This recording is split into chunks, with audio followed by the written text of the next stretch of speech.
Welcome, welcome, welcome to the Wild Yoga Tribe podcast. I'm your host, Lily Allen Duenas.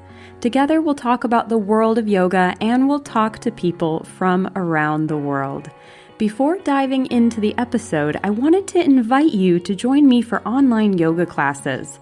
I'm teaching yoga online nearly every day of the week, and it's everything from yoga for people who say they can't do yoga to strong vinyasa flows. I'd love for you to join me. I have $15 off credits and coupons to send to new students if you click the link in the show notes or head on over to my website, wildyogatribe.com. You'll find everything you need. Also, this March, in honor of Women's History Month, I'm teaming up with Moxie to put on a month-long challenge for just $25 for 10 classes with other yoga instructors and wellness professionals. And 100% of the proceeds go to Girls on the Run, a nonprofit that is all about girl empowerment. Join by clicking the link in the show notes, or you can find more information on my website and social media pages. I'll see you there. Are you ready to dive into the show? Let's get started.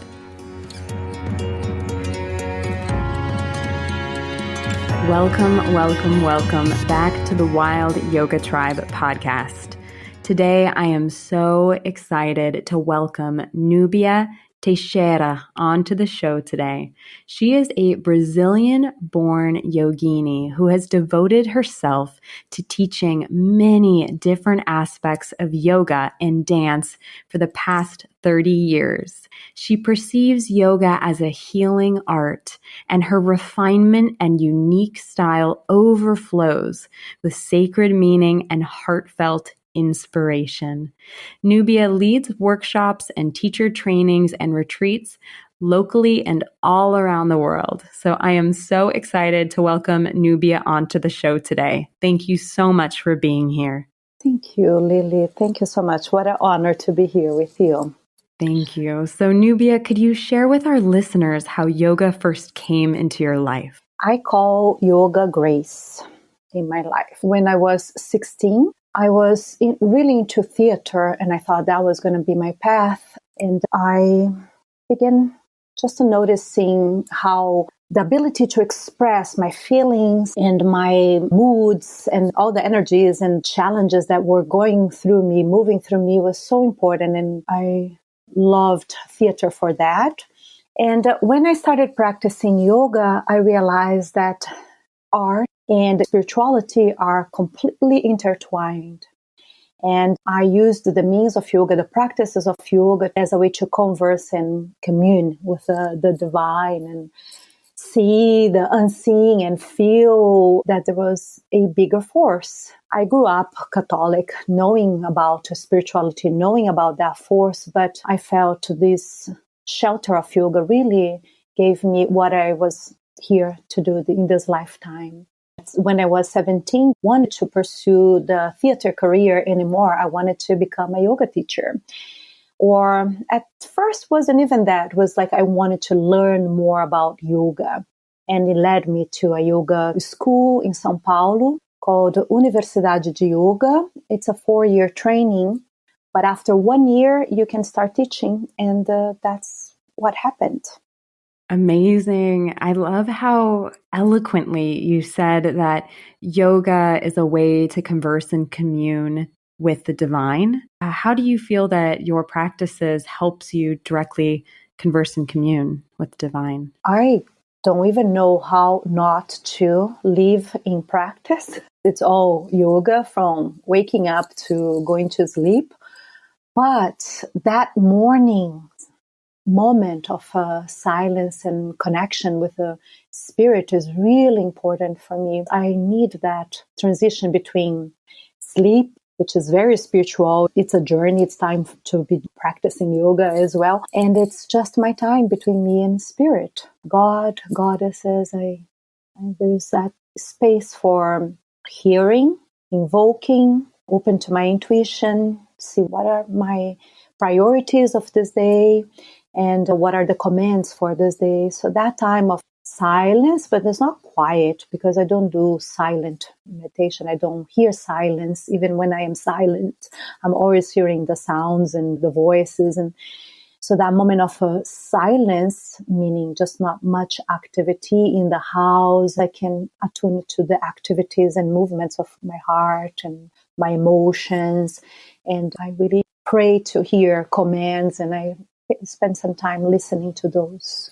Beautiful. I love how you said that being asleep is a time to practice yoga as well. You're the first person I've ever encountered who has said that. Could you tell us more? You definitely piqued my interest. I'm not the first person to be talking about this. If you read the Gita, Bhagavad Gita, it says that what is night for the common people is time for practice for the yogi. And what is the regular day, the regular hours, the day for the regular people, common people, is the night for the yogi. While everybody else is sleeping, the yogi is awake doing its work. And then when everybody is awake, the yogi is sleeping. Because according to this view and this book of knowledge, the material world is not the priority of the yogi, but the spiritual world. And then growing up in Brazil and growing up, especially with the family I chose this lifetime, we know that a lot of work is done during the night. I have beautiful aunties in my life. I grew up going to the church, Brazilian church, Catholic, but like a good Brazilian, going Fridays to the white hand terreiros, places of worship and connecting to spirit is something very common in Brazil. And I will say that I have a few aunties, again, that are really important in my life. And I'll mention now this one, Tia Isabel. She told me many times, you are always ready. When I come to get you to do spiritual work during the night, you are always ready. Some of your cousins, I have to work really hard to convince them, you're always ready. And she would take me in this journey, as she says, where we would be doing healing work. And I know that we go somewhere when we are sleeping. Our spirit goes somewhere. The body is there. Our spirit soars. And setting an intention of sleeping and continue working towards your spiritual evolution and continue doing your spiritual work is really important. I'm grateful that you shared that from the Gita, and good point for reflection for me and for our listeners. And so, Nubia, could you talk to us more about what you feel like the essence of yoga is? I know you mentioned in the beginning that it's grace, but I wasn't sure if there was more that you wanted to speak about on the essence of yoga. The essence of yoga, it is grace. How that reflects in one's life, it all depends on one's karma and one's needs, right? There's this sense of a bounty that is being distributed to many at the same time, but it's not everybody that needs the same type of medicine. So there is not one way of practicing and receiving yoga. But this sense of reconnection, reunion, nourishment, shelter, solace, inspiration that comes with yoga, all of this goes into this grace. So grace can be given by the one that holds that bounty. And then it's for each one of us to name or not name that one. So I personally, in my personal journey, call this one our Divine Mother. And I know that she is the holder of this bounty. What she offers me is quite different than what she offers you. And also what she offered me when I was 16 is quite different than what she offers me now that I'm 50, and will be very different in the moment of my death. She's always there, giving me exactly what I need.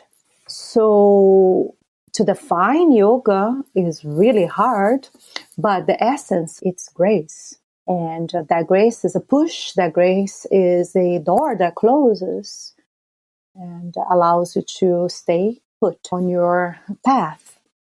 like this huge moment of suffering in our world right now can be perceived also as grace, fierce grace that is coming to stop us. In the beginning, it was so obvious, like when the airplanes stopped flying and we stayed home more, nature was thriving. We were with our families and we were like looking into the issues that we needed to look and so forth.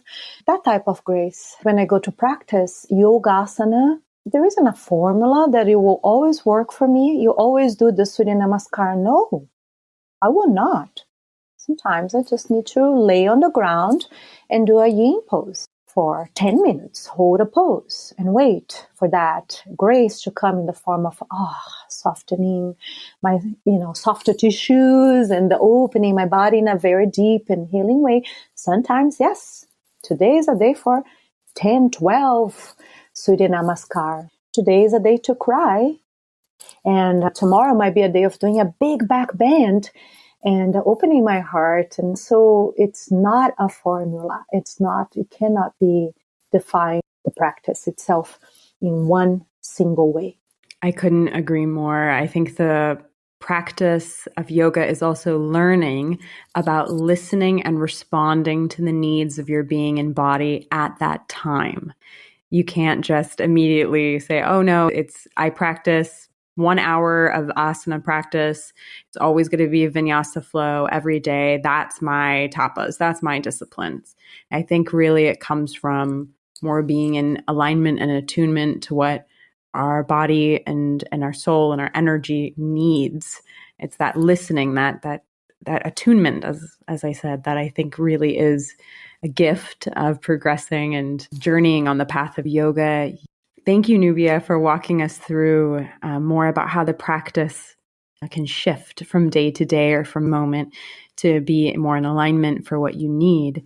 Can you talk to us more about what practices of yoga you currently are practicing, or what you feel are some of the more important practices of yoga to incorporate in our lives and in our days? Well, I'll begin with the practice of listening to your needs and also listening to the needs of others.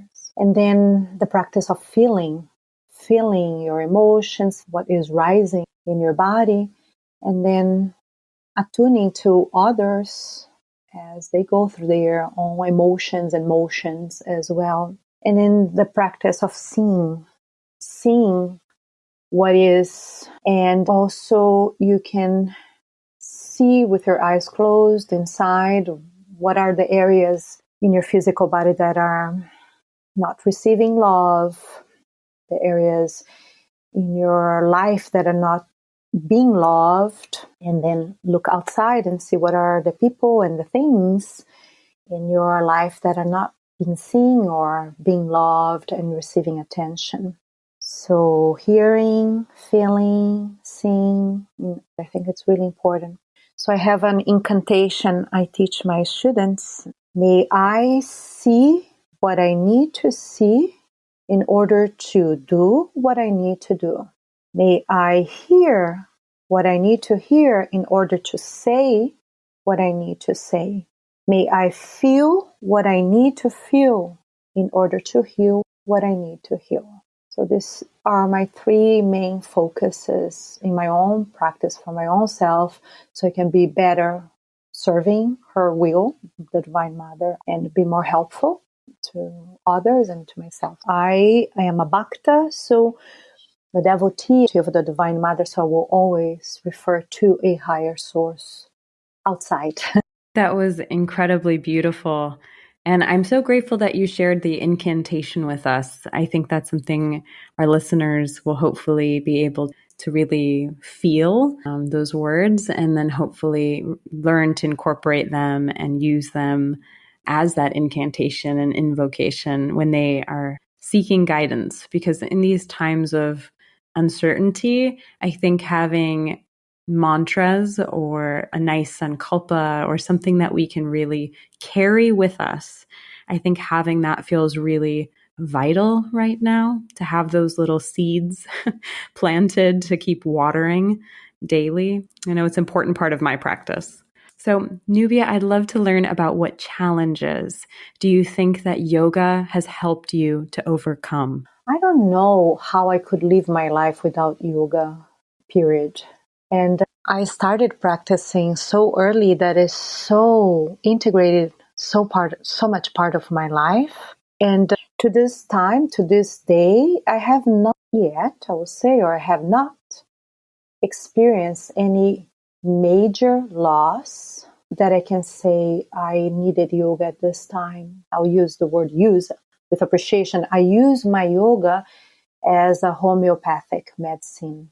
For every day I practice, and it's not to cause any big change in my life, but to keep moving towards the light and to stay balanced. And I think that itself has helped me just to go through whatever happens. Of course, I'm challenged in many ways, but nothing major has happened yet. I'll say again, by her grace.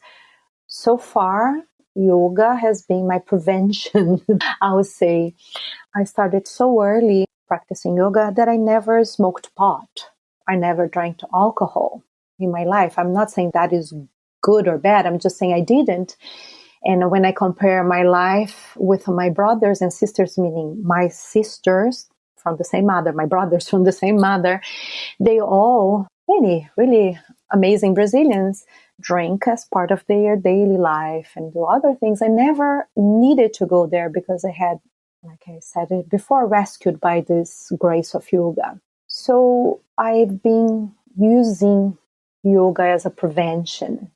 And I never done like intense practice to get tapas, to get into the next level of yoga, because I am brought every day a little closer to that refuge. I'm not in a hurry. And so I'm giving you an answer without an answer, but just a different perspective, different point of view. I feel like in the moment of need, when I need, I will just again be given from that bounty what I need.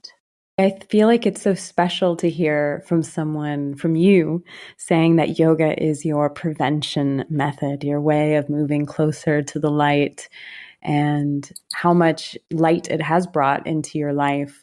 I often get to speak with yoga teachers who share that they've hit rock bottom and yoga brought them back, or that after a very serious injury from years of dancing or from a sport, then yoga was a therapy for them, a homeopathic medicine as well, to help them come back to wellness and wholeness.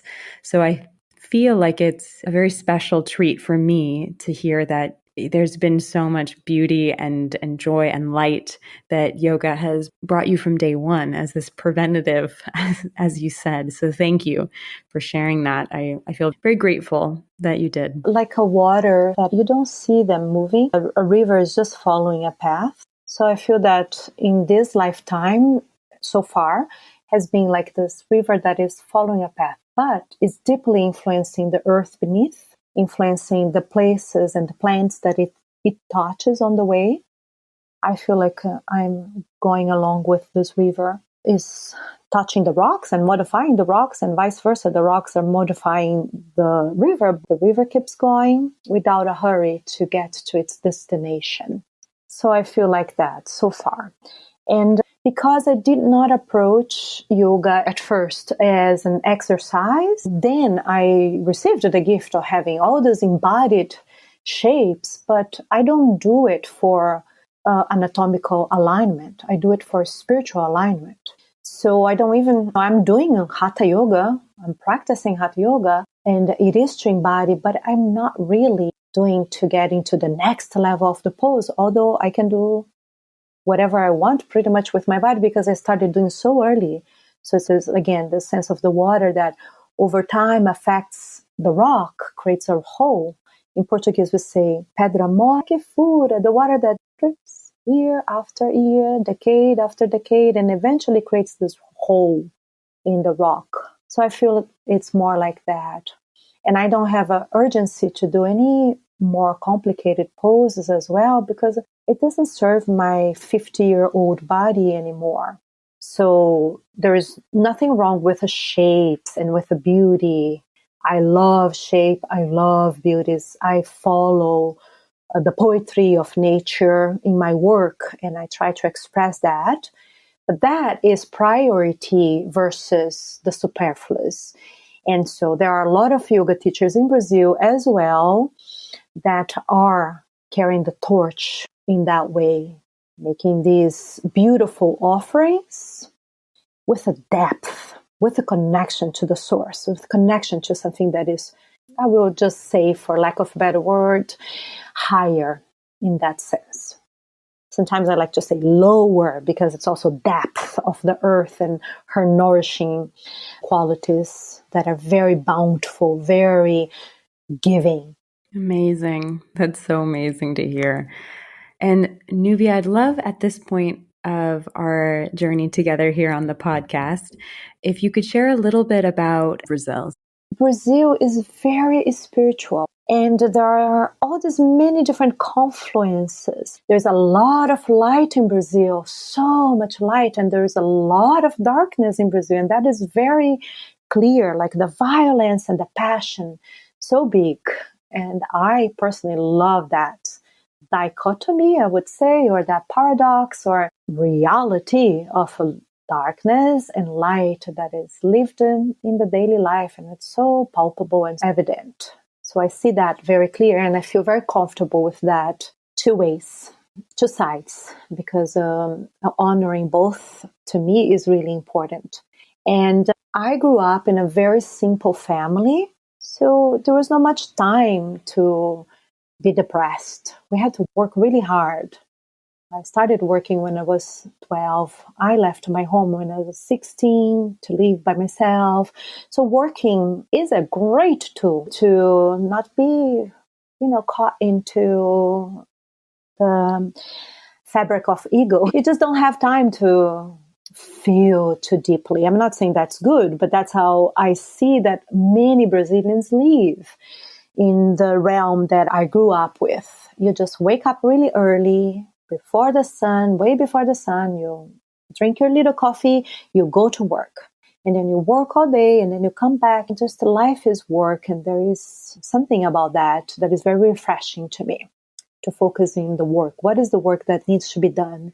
So then I'm not lost into despair, because there is always work to be done. And that is just one side. Later on, when I started teaching yoga, somehow I was brought to the wealthiest people in São Paulo. My students were very wealthy, and I was able to contribute with my waters in those places as well, because then I started noticing, wow, there's so much richness here and so much despair.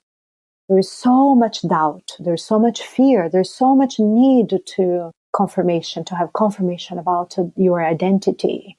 And the identity was so far from the reality of that soul, that spirit. So I was able to see that other part. I'm not criticizing, I'm just saying my experience.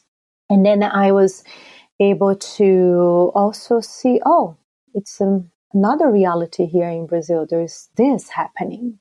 A lot of pain, along with a lot of possessions. So Brazil is like that. There is a small group of people that are living with a lot of wealth and that are lost spiritually, and a huge group of people that are living to just meet their basic means, and they have so much joy and so much mission in the daily life, which is very basic. Does that explain a little bit?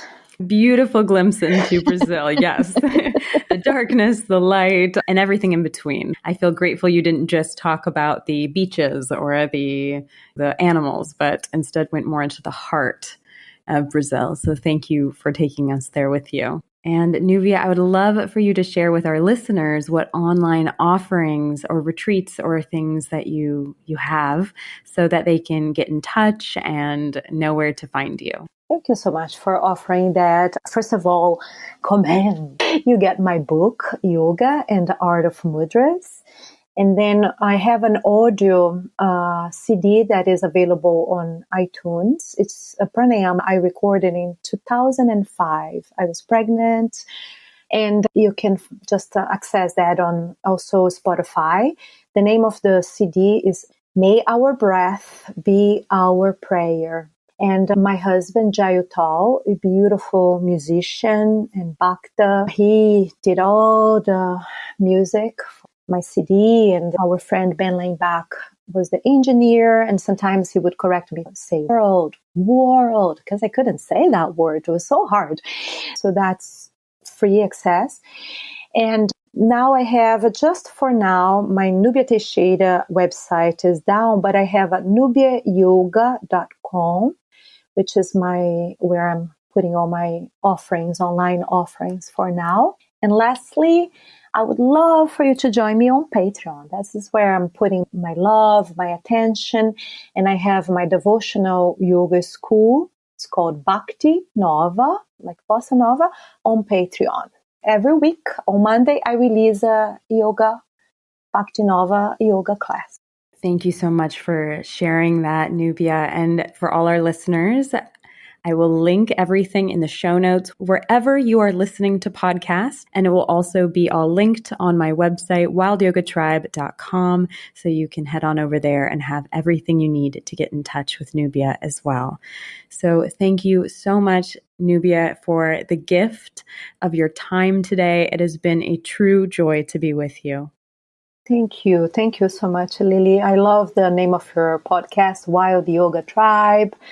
And I really love the work you are doing. Very grateful. And thank you for the opportunity for sharing my little story on yoga. Thank you so much for tuning in to this episode of the Wild Yoga Tribe podcast. My conversation with Nubia Teixeira, a yoga teacher from Brazil, was soul-stirring and soul-shifting as we took a deep dive into the spiritual sphere of yoga as a way to converse and commune with the divine.